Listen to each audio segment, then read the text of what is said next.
Great news para sa Pinoy sports fans. Umarangkada na ang championship parade ng New York Knicks kung saan proud na ibinandera ni Jordan Clarkson ang watawat ng Pilipinas. Samantala sa Germany, may panibagong milestone si Alex Ayala matapos mapatumba ang world number 2 na si Elena Rybakina sa Berlin Open. Ang balitang A to Z Sports ni Rod Garabot. Halos hindi makapaniwala ang Filipina tennis player na si Alex Ayala nang maipanalo ang laban kontra kay Elena Rybakina ng Kazakhstan sa Berlin Open.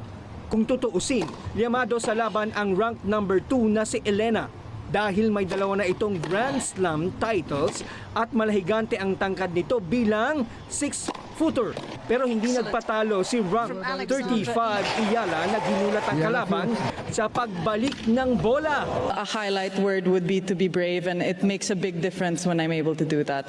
Dahil dito, pasok sa quarterfinals ng WTA 500 Berlin Open si Ayala. At sa mga oras na ito ay makakaharap si world number 8 Elina Svitolina. Laban lang, Alex!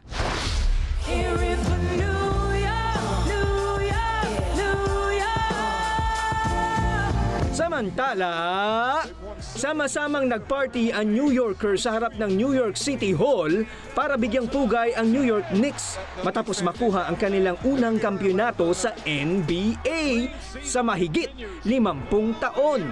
Inawit ng New Yorker singer na si Alicia Keys ang pamosong anthem ng Big Apple habang pinuri naman ng alkalde ng lungsod ang hindi matatawarang fighting spirit ng koponan.